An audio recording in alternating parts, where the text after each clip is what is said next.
Hello students, मैं सूरज कुमार आप लोगों का स्वागत करता हूं अपने यूट्यूब चैनल पे। आज हम लोग डिस्कस करने वाले हैं हाइपरबोला के एक नए टॉपिक को। टॉपिक का नाम है नॉर्मल्स। तो पिछले लेक्चर्स में हमने देखा था टेंजेंट और उसके क्वेश्चंस को। तो टेंजेंट्स और उसके क्वेश्चंस को अगर आप नहीं देखे तो उसको देख लें। टेंजेंट का एक थ्योरी का अलग लेक्चर है, उसका प्रॉब्लम जितना है हर टाइप का उसका एक अलग लेक्चर है। वो टेंजेंट नॉर्मल हम कंप्लीट करा चुके हैं, और नॉर्मल नहीं हुआ नॉर्मल तो आज हम लोग डिस्कस करेंगे। टेंजेंट सारा कंप्लीट करा दिए हैं, point form, parametric form, slope form तीनों डिस्कस कर चुके हैं। उसका पूरा सॉल्यूशन, प्रॉब्लम और सॉल्यूशन भी डिस्कस हो चुका है। और जितना भी हाइपरबोला का बेसिक इंट्रोडक्शन था, स्टैंडर्ड फॉर्म था, कॉन्जुगेट फॉर्म था, और आपका शिफ्टेड फॉर्म, इंक्लाइंड फॉर्म, सारा हम डिस्कस कर चुके हैं। तो अगर आप नहीं देखें तो उसको अगर देख लें। अब हम लोग आज डिस्कस करेंगे नॉर्मल्स को। तो नॉर्मल्स में क्या, नॉर्मल्स में हम लोग को स्लोप फॉर्म नहीं पढ़ना। नॉर्मल्स में हम लोग सिर्फ दो ही फॉर्म पढ़ना। क्या क्या? तो एक पॉइंट फॉर्म पढ़ना है और एक पैरामीट्रिक फॉर्म पढ़ना है। तो दोनों फॉर्म को आज हम लोग देखेंगे। और नॉर्मल शुरू करने से पहले एक छोटा सा टॉपिक है, उसको भी आज हम लोग डिस्कस कर लेते हैं। तो पहले उसी को देख लेते हैं। छोटा सा एक टॉपिक है, उसको आज हम लोग सबसे पहले देख लेते हैं। तो टॉपिक का नाम है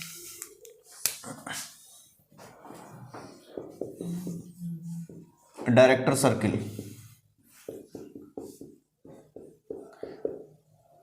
ये डायरेक्टर सर्किल बड़ा ही इंपॉर्टेंट टॉपिक है। डायरेक्टर सर्किल हम एलिप्स में ही पढ़ाएं आपको। डायरेक्टर सर्किल क्या होता है आपको बताएं। एक टॉपिक होता है ऑक्सिलरी सर्किल। तो ऑक्सिलरी सर्किल और डायरेक्टर सर्किल दोनों अलग अलग चीज़ें, दोनों को पढ़ना ही है। लेकिन ऑक्सिलरी सर्किल आपको हम बता दिए क्या होता है। अब हम लोग डायरेक्टर सर्किल को देखते हैं। डायरेक्टर सर्किल कहाँ, एलिप्स में बताएं। नहीं देखे हैं तो एक बार देख लेंगे आप। तो चलिए उसको आज हम लोग हाइपरबोला में देखेंगे। डायरेक्टर सर्किल इन हाइपरबोला। तो क्या होता है डायरेक्टर सर्किल, ये तो आपको भली बात पता ही होगा। आप एलिप्स वाला लेक्चर अगर देखे होंगे तो पता होगा डायरेक्टर सर्किल क्या होता है। तो चलिए हम बताते हैं इसमें क्या होता है। ये एक हाइपरबोला है। इस हाइपरबोला का इक्वेशन है x² - y² - b² बराबर 1। ठीक है, और इसका सेंटर 0,0 है। ठीक है, अभी फिलहाल के लिए ये सेंटर को 0,0। उसके लिए इस हाइपरबोला के लिए हम लोग डायरेक्टर सर्किल को निकालेंगे। ठीक है, ये होता क्या है, हम सबसे पहले डेफिनेशन को लिख रहे हैं डायरेक्टर सर्किल का। डायरेक्टर सर्किल का होता है locus of point of intersection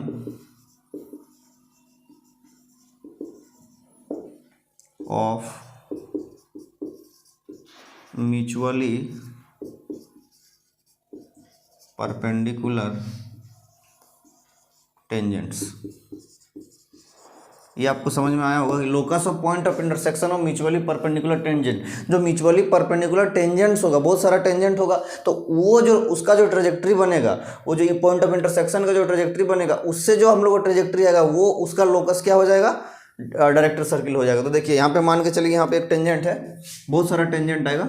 ये इस पॉइंट पे लीजिए टेंजेंट, एक इस पॉइंट पे टेंजेंट है, और कहीं इस पॉइंट पे एक टेंजेंट है। दोनों जगह मान के चलिए यहाँ पे इंटरसेक्ट कर रहा 90 डिग्री पे, परपेंडिकुलर है दोनों। फिर यहाँ पे कुछ टेंजेंट होगा, और यहाँ पे कोई टेंजेंट होगा, यहाँ जगह मिल रहा है। फिर कहीं पे टेंजेंट होगा, और एक यहाँ पे टेंजेंट है मान लीजिए, इधर आके मिल रहा है। एक यहाँ पे टेंजेंट है मान लीजिए, इधर आके मिल रहा है। फिर ये दोनों 90 डिग्री पे इंटरसेक्ट कर रहा है। फिर इधर कहीं टेंजेंट होगा, फिर इधर कहीं टेंजेंट होगा, और कुल मिला के 90 डिग्री वाला जितना भी टेंजेंट होगा, मतलब 90 डिग्री वाला जितना भी इंटरसेक्शन होगा, और उन सभी पॉइंट को अगर हम लोग ज्वाइन कर देंगे, उन सभी पॉइंट्स को अगर हम लोग ज्वाइन कर देंगे, तो जो हम लोग का लोकस निकल के आएगा वो क्या निकल के आएगा, डायरेक्टर सर्किल निकल के आएगा। क्या निकल के आएगा, तो डायरेक्टर सर्किल निकल के आएगा। ये टेंजेंट से सारा आप ध्यान में रखेंगे। ये टेंजेंट्स प्रॉपर्ली ड्रॉ नहीं हो पाया, लेकिन ये टेंजेंट्स ही है। ठीक है, तो perpendicular locus of point of intersection of mutually perpendicular tangents. तो म्यूचुअली परपेंडिकुलर, ये दोनों परपेंडिकुलर है, फिर ये दोनों परपेंडिकुलर है म्यूचुअली, फिर ये दोनों म्यूचुअली परपेंडिकुलर है, फिर ये दोनों म्यूचुअली परपेंडिकुलर। सारा टेंजेंट्स का, म्यूचुअली परपेंडिकुलर टेंजेंट्स का सारा पॉइंट्स को अगर मिला देंगे, तो जो ट्रेजेक्ट्री बनेगा वो ट्रेजेक्ट्री हम लोग क्या हो जाएगा, डायरेक्टर सर्किल हो जाएगा। ठीक है, तो डायरेक्टर सर्किल को हम यहाँ पे रेड से बना देते हैं। एक मिनट रुकिए। देखिए यहाँ पे ये वाला जो हम फोटो बना रहे हैं, ये आपका डायरेक्टर सर्किल हो गया। ठीक है, इसका सेंटर वही 0,0 ही होगा। ठीक है, इसका सेंटर कहाँ होगा, 0,0 होगा। अब देखिए यहाँ पे क्या खेल हो रहा है। अब इसका रेडियस तो हम लोग को मालूम नहीं है, तो हम लोग इसका इक्वेशन लिखना होगा। ये हम लोग क्या है भाई, डायरेक्टर सर्किल। ठीक है, एलिप्स में भी ये वाला पार्ट पढ़ा है आपको, लेकिन एलिप्स में क्या हुआ था, एलिप्स में आपको पूरा फुल डेरिवेशन बताए हैं कि डायरेक्टर सर्किल का इक्वेशन कैसे आता है, और as it is same to same ellipse वाला डेरिवेशन जो है यहीं पे लागू होगा, इसलिए इसको हम नहीं बता रहे हैं, डेरिवेशन इसमें हम डिस्कस नहीं करेंगे। अगर आपको डायरेक्टर सर्किल का डेरिवेशन देखना है तो आप एलिप्स वाला डायरेक्टर सर्किल का लेक्चर देखेंगे, वहाँ पे आपको डेरिवेशन मिल जाएगा। अगर आपको उसका शौक है, अगर आप उसमें डिटेल जानना चाहते हैं कि किस तरह डेराइव होता है, तो आप एलिप्स वाला डायरेक्टर सर्किल देखेंगे, बस खाली फिगर चेंज रहेगा, उसमें हाइपरबोला, इसमें एलिप्स है, इसमें हाइपरबोला, और कोई चेंजिंग नहीं आएगा, इक्वेशन में थोड़ा चेंजिंग आएगा। तो डायरेक्टर सर्किल का एलिप्स में क्या इक्वेशन आता है यहाँ पे हम लिखते हैं, ठीक है। देखिए equation of director circle in ellipse, ellipse में हम लोग क्या निकाले हैं डेराइव करके, तो X square plus Y square बराबर A square plus B square, यही होता है डायरेक्टर सर्किल का इक्वेशन किस में, एलिप्स में। लेकिन इसमें बस थोड़ा सा चेंजिंग आएगा, क्या चेंजिंग आएगा, तो यहाँ पे हम लिख दे रहे हैं, तो equation of director circle in hyperbola, in hyperbola क्या आ जाएगा, देखिए भाई, तो इक्वेशन क्या आ जाएगा, बस X square plus Y square बराबर, यहाँ जो A square plus B square है, बस इसमें क्या हो जाएगा, A square minus B square हो जाएगा, और कोई चेंजिंग नहीं, ठीक है। लेकिन ये डायरेक्टर सर्किल किसके लिए है, जब ये हाइपरबोला का सेंटर 0,0 होगा, मतलब स्टैंडर्ड फॉर्म के लिए, स्टैंडर्ड हाइपरबोला के लिए ये डायरेक्टर सर्किल है, ठीक है। अगर ये शिफ्ट हो जाता है, अगर ये कहीं शिफ्ट हो जाता है तो इक्वेशन इसका चेंज हो जाएगा। अगर ये कॉन्जुगेट वाला हो जाता है तो ए की जगह बी और बी की जगह ए आ जाएगा, और अगर कहीं शिफ्ट हो जाता है तो शिफ्टेड हाइपरबोला के हिसाब से हम लोग को लिखना पड़ेगा। लेकिन हम चूंकि इसमें स्टैंडर्ड फॉर्म को डिस्कस कर रहे हैं, तो स्टैंडर्ड फॉर्म में क्या आ जाता है, यही इक्वेशन आ जाता है, x square plus Y square is equal to A square minus B square. लेकिन इसमें कुछ कंडीशन है, तो क्या क्या कंडीशन है चलिए देखते हैं। सबसे पहला कंडीशन क्या है कि कब एग्जिस्ट करेगा, ठीक है, अगर ए ग्रेटर देन बी होगा, ठीक है, अगर ए ग्रेटर देन बी होगा तो डायरेक्टर सर्किल एग्जिस्ट, ये एग्जिस्ट करेगा, ठीक है। सेकंड, अगर ए बराबर बी हो गया, अगर ए इज इक्वल टू बी हो गया, मतलब ये वाला और ये वाला जी बराबर हो गया, ठीक है। अगर ए बराबर बी हो जाएगा तो माइनस करेंगे तो पूरा पूरी जीरो हो जाएगा, तो X square plus Y square बराबर 0 का स्क्वायर, ठीक है। तो अगर सेंटर 0,0 और रेडियस कितना हो जाएगा, 0 हो जाएगा। तो देखिए एक बात बताते हैं, यहाँ पे मान चलिए ये आपका 0,0 रहा, और इसका एक सर्किल है, सेंटर 0,0 है, और रेडियस भी 0 है, रेडियस भी 0, रेडियस है ये नहीं 0 है, तो मतलब ये पॉइंट सर्किल को रिप्रेजेंट करता है, पॉइंट सर्किल को रिप्रेजेंट करता है। अगर X square plus Y square बराबर 0 हो जाता है तो ये पॉइंट सर्किल को रिप्रेजेंट करता है। तो यहाँ भी क्या होगा, अगर ए बराबर बी हो जाएगा तो इस पार्ट में 0 हो जाएगा, तो मतलब पॉइंट सर्किल को रिप्रेजेंट करेगा। इसका मतलब क्या हो जाएगा, इट रिप्रेजेंट्स द ओरिजिन या फिर सेंटर ऑफ हाइपरबोला, ठीक है। ये दूसरा कंडीशन हो गया। और तीसरा कंडीशन देखिए, अगर a लेस देन b हो गया, तो अगर a छोटा हो गया b से तो ये वाला पार्ट नेगेटिव हो जाएगा, अगर a छोटा हो जाएगा b से तो ये वाला पार्ट नेगेटिव हो जाएगा। तो इस तरह का कंडीशन सर्किल में एग्जिस्ट नहीं करता। तो अगर a छोटा होगा b से तो नो डायरेक्टर सर्किल, डायरेक्ट लिख दे रहे, director circle does not exist, ठीक है। Director circle does not exist. तो 3 कंडीशन आपको बताएं, लेकिन एलिप्स में ऐसा कोई कंडीशन नहीं। ए बराबर बी होगा तो भी सर्किल आएगा, ए ग्रेटर देन बी आएगा तो भी सर्किल आएगा, ए लेस देन बी आएगा तो भी सर्किल आएगा। यहाँ पे प्लस है, ठीक है, यहाँ 0 या नेगेटिव आने कोई सीन नहीं है। लेकिन यहाँ पे आ सकता है कि वो बीच में माइनस है, तो ए ग्रेटर देन बी होने से डायरेक्टर सर्किल एग्जिस्ट करेगा। अगर ए इक्वल टू बी हो गया तो पॉइंट सर्किल को रिप्रेजेंट करेगा, यहाँ पे पॉइंट सर्किल हो जाएगा, है ना, पॉइंट सर्किल हो जाएगा। और ए लेस देन बी होने से डायरेक्टर सर्किल एग्जिस्ट नहीं करेगा। तो ये हम लोग कॉन्सेप्ट रहा डायरेक्टर सर्किल का। इसमें एक चीज और बताना, कॉन्जुगेट के लिए क्या हो जाएगा, बी की जगह ए और ए की जगह बी हो जाएगा, आप ध्यान में रखेंगे। और अगर ये शिफ्ट हो गया, हाइपरबोला शिफ्टेड है, तो अगर हाइपरबोला शिफ्टेड हो गया, मान के चलिए ये हाइपरबोला कहाँ हो गया, यहाँ उठ के आ गया, अभी हाइपरबोला यहाँ h, k पे आ गया, कहाँ पे आ गया, इसका सेंटर h, k हो गया। तो शिफ्टेड हाइपरबोला का इक्वेशन क्या बताएं आपको, देखिए यहाँ पे x minus H whole square by A square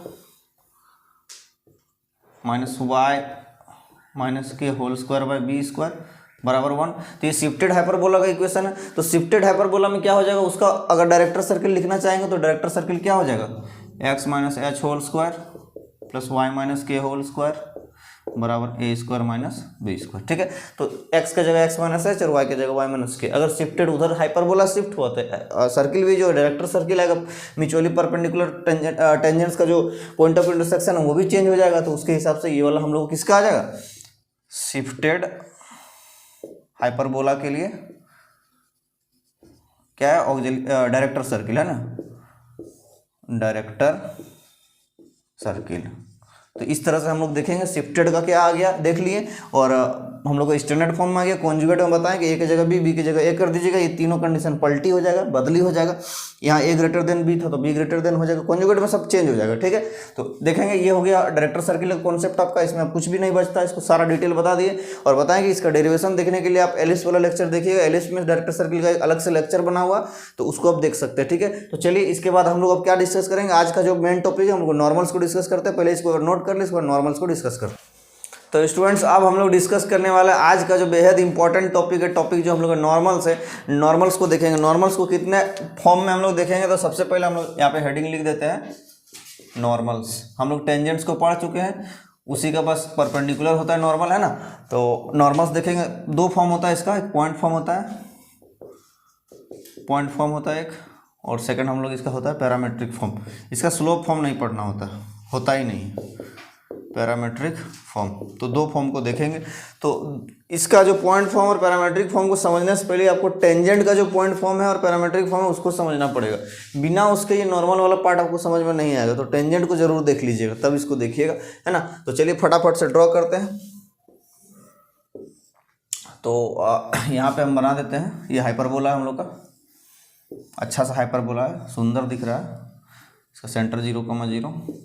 इसका इक्वेशन कितना होगा, तो इसका इक्वेशन है x square by A square minus y square by B square बराबर 1। स्टैंडर्ड हाइपरबोला है। अब देखिए किसी पॉइंट पे, किसी point x form, point form को डिस्कस कर रहे हैं। ठीक है, यहाँ पे लिख दे रहे हैं पॉइंट फॉर्म। तो पॉइंट फॉर्म में क्या करेंगे, किसी पॉइंट से हम लोग, ये वाला कोई पॉइंट है x1, y1 है ना।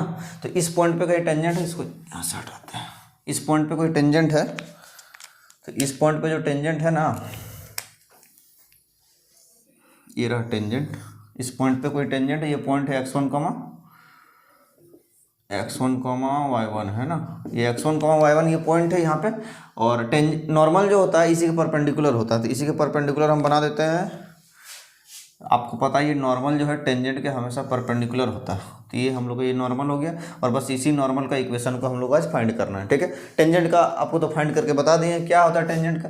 तो टेंजेंट में क्या होता है कि एक एक्स को डिस्टर्ब करते हैं x1 से और एक वाई को डिस्टर्ब करते हैं y1 से, तो टेंजेंट का इक्वेशन आता था। तो टेंजेंट का इक्वेशन थोड़ा सा हम लिख देते हैं यहाँ पे। देखिए x1 by A square y1 by B square बराबर 1, ये टेंजेंट का इक्वेशन हो गया। तो अगर इसमें आपको टेंजेंट का इक्वेशन मालूम है तो टेंजेंट का स्लोप भी तो निकाल सकते हैं। इक्वेशन से स्लोप तो आराम से निकाल सकते हैं। तो क्या हो जाएगा स्लोप, देखिए। तो अगर हम स्लोप ऑफ टेंजेंट निकलना चाहेंगे तो क्या होता है, माइनस ऑफ एक्स वाला का कोफिशिएंट अपॉन वाई वाला कोऑर्डिनेट। तो एक्स वाला कोफिशिएंट कितना है, minus of x1 by A square, और y का कोफिशिएंट कितना, y1 बाय बी स्क्वायर। लेकिन ये भी नेगेटिव में, ठीक है। ये नेगेटिव तो फॉर्मूला में ऑलरेडी यूज होता है, और इसमें ऑलरेडी नेगेटिव है, तो दोनों नेगेटिव यहाँ से फाइनल कटेगा। तो यहाँ पे आ जाएगा x1 बाय ए स्क्वायर और बी स्क्वायर बाय y1। इसको लिख सकते हैं x1 by y1 b square by A square. ये हो गया स्लोप ऑफ टेंजेंट, एमटी लिख देते हैं स्लोप ऑफ टेंजेंट। ये टेंजेंट का स्लोप हो गया। तो अगर आपको टेंजेंट का स्लोप मालूम चल गया है तो इस नॉर्मल का स्लोप निकाल सकते हैं, क्योंकि उसका परपेंडिकुलर है m1 m2 बराबर -1 से। तो अगर ये टेंजेंट का स्लोप है तो नॉर्मल का स्लोप क्या लिखेंगे, mn। ये पलट जाएगा, क्या आ जाएगा भाई, देखिए। तो ये y1 अपॉन x1 और ए स्क्वायर बाय बी स्क्वायर हो गया, ये नेगेटिव आ जाएगा यहाँ पे, ठीक है। स्लोप ऑफ नॉर्मल हो गया। तो अब यहाँ पे एक हमको बात बताइए, आप स्ट्रेट लाइन में एक टॉपिक पढ़े होंगे कि इसका स्लोप मालूम चल गया और ये लाइन जो है x1, y1 से पास हो रहा है, ठीक है। तो पॉइंट भी है और स्लोप भी है, तो पॉइंट स्लोप फॉर्म से इक्वेशन लिख सकते हैं। तो लिख दीजिए, बस यहाँ पे लिख दे रहे आप डायरेक्ट, है ना। Using point slope form equation of normal is. देखिए क्या इक्वेशन आ जाएगा, क्या होता है y माइनस y1 तो दिया हुआ है और स्लोप कितना निकल के आया माइनस y1 अपॉन क्या है x1 a square by b square into x minus x1, ये होता है x माइनस x1। ये हो गया इक्वेशन ऑफ नॉर्मल। बस अब इसको आगे हम लोग को सॉल्व करना है और हम लोग को जो हम लोग को एक्चुअल फॉर्म होता है नॉर्मल को उसको हम लोग को लाना है। ठीक है, तो चलिए फटाफट से हम लोग सॉल्व कर लेते हैं। ये b और y को एक तरफ कर दीजिए, x और a को एक तरफ रखिए। ठीक है, ये b वाला टर्म को यहाँ पे ले आते हैं हम। देखिए इधर हो जाएगा b स्क्वायर अपॉन y1, ये b स्क्वायर अपॉन y1 और y माइनस y1 और बराबर यहाँ पे माइनस रहने दे रहा है minus a square upon x1 x minus x1। ठीक है, आगे बढ़िए, इसको मल्टीप्लाई करेंगे तो क्या आ जाएगा b square y by y1 minus b square हो जाएगा बराबर, इसको मल्टीप्लाई करेंगे तो क्या हो जाएगा minus a square x by x1 और प्लस क्या हो जाएगा a स्क्वायर हो जाएगा। ठीक है, यहाँ तक तो कोई दिक्कत नहीं है आपको, तो बस इसको आगे सॉल्व करते हैं हम, है ना। अब इसको इधर लेके आइएगा, आप हो जाएगा a square x by x1 और ये वाला ऑलरेडी है b square y by y1 बराबर, इधर a स्क्वायर है ये है और इधर b स्क्वायर प्लस में आ जाएगा। ठीक है, तो यही हम लोग को इक्वेशन ऑफ नॉर्मल होता है पॉइंट फॉर्म में। ठीक है, यहाँ पे इसको घेर दे रहे हैं। ठीक है, तो a square X by X one plus B square Y by Y one is equal to A square plus B square. क्या होता है a square X by X one plus B square Y by Y one is equal to A square plus B square. और यही वाला format जो है हम लोग एलिप्स में भी पढ़े हैं। पॉइंट फॉर्म में एलिप्स का नॉर्मल में क्या होता है, यहाँ प्लस की जगह माइनस आ जाता है, कोई चेंजिंग होता है नहीं होता है। तो इस तरह से हम लोग निकाल सकते हैं पॉइंट फॉर्म से इक्वेशन ऑफ नॉर्मल। तो इस इक्वेशन ऑफ नॉर्मल को हम यहाँ पर भी लिख देते हैं, है ना। इक्वेशन, इसका इक्वेशन क्या आ जाता है A square X by X one plus B square Y by Y one बराबर A square plus B square. ठीक है, तो ये हम लोग को इक्वेशन ऑफ नॉर्मल आ गया। तो ये हुआ हम लोग को पॉइंट फॉर्म। तो पॉइंट फॉर्म हम उम्मीद करते हैं आपको ढंग से समझ में आ गया होगा। इसका कॉन्जुगेट वाला भी आप बना सकते हैं, इसी टाइप से कॉन्जुगेट वाला भी लिख सकते हैं, लेकिन एग्जाम में जनरली हम लोग को स्टैंडर्ड फॉर्म ही पूछा जाता है, कॉन्जुगेट का उतना नहीं पूछा जाता है। तो हम स्टैंडर्ड वाला डिस्कस किए, आपको ढेर शौक है तो आप कॉन्जुगेट वाला बना के इस तरह से भी, इस तरह सेम फॉर्मेट से आप बना सकते हैं कॉन्जुगेट का इक्वेशन। ठीक है, तो अब हम लोग आगे बढ़ते हैं किस पे, तो पैरामेट्रिक फॉर्म पे आगे बढ़ते हैं। पहले इसको एक बार आप नोट कीजिए फिर। तो स्टूडेंट अब हम लोग पैरामेट्रिक फॉर्म को डिस्कस करते हैं। पॉइंट फॉर्म हम उम्मीद करते हैं कि आपको बेहतरीन ढंग से समझ में आ गया होगा। चलिए अब हम लोग पैरामेट्रिक फॉर्म को डिस्कस करते हैं नॉर्मल का। तो पैरामेट्रिक फॉर्म में क्या है, बस कुछ नहीं है, आपको पैरामेट्रिक कोऑर्डिनेट का जानकारी होना चाहिए। आपको पैरामेट्रिक कोऑर्डिनेट पढ़ा दिए हुए हैं, टेंजेंट में पैरामेट्रिक फॉर्म भी पढ़ाए हुए हैं। ठीक है, तो चलिए देखते हैं parametric form of normal. Normals का जो है पैरामेट्रिक फॉर्म को देखेंगे, है ना। बस पॉइंट फॉर्म से रिलेटेड है, कुछ चेंज नहीं है, थोड़ा बहुत चेंजिंग आएगा। देखिए सब कुछ वैसे ही रहने वाला, कोई चेंजिंग नहीं आएगा। यही वो पॉइंट था x1 y1 था, यहाँ पे टेंजेंट था भाई साहब। तो इस टेंजेंट को यहाँ पे हम ड्रॉ कर दे रहे हैं, सुंदर से टेंजेंट हो गया। और टेंजेंट के परपेंडिकुलर में क्या था, नॉर्मल था। अच्छा आ गया ये नॉर्मल, है ना। तो इसका इक्वेशन पॉइंट फॉर्म से क्या आया था, A square X by X one plus B square Y by Y one बराबर A square plus B square, यही आया हुआ था, है ना। तो पैरामेट्रिक फॉर्म में क्या होता है, इसका पैरामेट्रिक कोऑर्डिनेट को लिखना पड़ता है। अभी पॉइंट लिखा हुआ, तो इसका पैरामेट्रिक कोऑर्डिनेट क्या हो जाता है, हाइपरबोला में पैरामेट्रिक कोऑर्डिनेट आपको क्या बताएं, A sec theta comma B tan theta. जो बच्चे नहीं पढ़े पैरामेट्रिक कोऑर्डिनेट, उसको पैरामेट्रिक कोऑर्डिनेट का अलग एक लेक्चर ही है, उसको देख ले। Parametric coordinate A sec theta comma B tan theta कैसे आता है, ठीक है, आपको समझ में आ जाएगा। तो कुछ नहीं करना है, x1 की जगह ए सेक थीटा और y1 की जगह बी टेन थीटा पुट कर दीजिए, पैरामेट्रिक फॉर्म आ जाएगा, है ना। तो लिखते हैं x1 की जगह ए सेक थीटा और y1 की जगह बी टेन थीटा पुट करते हैं कहाँ पे, इस इक्वेशन में। तो क्या आ जाएगा, तो equation of normal in parametric form क्या आ जाएगा, देखिए ए स्क्वायर एक्स बाय एक्स1 की जगह क्या है, ए सेक थीटा। और आगे बढ़ेंगे b square y by y one की जगह क्या आएगा बी टेन थीटा, बाकी तो इधर ऐसे ही रहेगा, कोई चेंजिंग नहीं आने वाला, ए स्क्वायर प्लस बी स्क्वायर है ना। यहाँ से ए कैंसिल हो गया तो आ जाएगा A X sec theta, A X by sec theta, plus यहाँ से बी कैंसिल हो गया तो B Y by tan theta बराबर A square plus B square. अब आगे बढ़िए, देखिए यहाँ से ए सेक थीटा ऊपर जाएगा तो कॉज क्या हो जाएगा cos theta, A X cos theta plus ये टेन थीटा ऊपर हो जाएगा तो क्या हो जाएगा कॉट थीटा हो जाएगा, तो बी वाई कॉट थीटा बराबर A square plus B square. बस यही इक्वेशन, तो बस खत्म, कुछ है ही नहीं। क्या आ जाएगा ये इसका इक्वेशन, ये देखिए है ना। तो पैरामेट्रिक फॉर्म में क्या इक्वेशन आ गया, देखिए पैरामेट्रिक फॉर्म में आ गया A X cos theta plus B Y cot theta is equal to A square plus B square. किसका, स्टैंडर्ड फॉर्म का। इसका सेंटर 0,0 है ना, ध्यान रखिएगा सेंटर 0,0 है। इस हाइपरबोला का इक्वेशन क्या है, वही x square by A square minus y square by B square बराबर 1 है ना, यही हाइपरबोला का इक्वेशन है। और इस हाइपरबोला के इक्वेशन के लिए किसी भी पैरामेट्रिक कोऑर्डिनेट के लिए क्या हम लोग का नॉर्मल का इक्वेशन आ जाता है, A X cos theta plus B Y cot theta is equal to A square plus B square. ठीक है, ये हम लोग का नॉर्मल का आज का कॉन्सेप्ट रहा। तो पॉइंट फॉर्म भी देख लिए, पैरामेट्रिक फॉर्म भी देख लिए और डायरेक्टर सर्किल भी देख लिए, तीनों का थ्योरी आज हम अच्छे से डिस्कस कर दिए। इसका जो क्वेश्चन है पॉइंट फॉर्म और पैरामेट्रिक फॉर्म और डायरेक्टर सर्किल का जो क्वेश्चन है इसको हम अगले लेक्चर में डिस्कस करेंगे। उम्मीद करते हैं कि आपको समझ में आया होगा, और अगर ढंग से समझ में आ गया वीडियो अगर आप पूरा देखें तो वीडियो को लाइक जरूर कीजिएगा। पसंद तो हम उम्मीद करते हैं कि खूब पसंद आएगा, तो लाइक भी जरूर कीजिएगा और अपने फ्रेंड्स के साथ शेयर भी जरूर कीजिएगा। और एक बात, अगर आप नोट्स परचेज नहीं किए, नोट्स को जरूर ले, उसमें बहुत सारा क्वालिटी कंटेंट दिया हुआ है, क्वेश्चन है, आपको क्वेश्चंस भी है उसमें, थ्योरी भी बहुत अच्छे से लिखा हुआ है। और हाँ, जो बच्चे नोट्स परचेज कर रहे हैं उसको साथ ही साथ हम free of cost practice question भी प्रोवाइड करा रहे हैं ना, विथ सॉल्यूशन।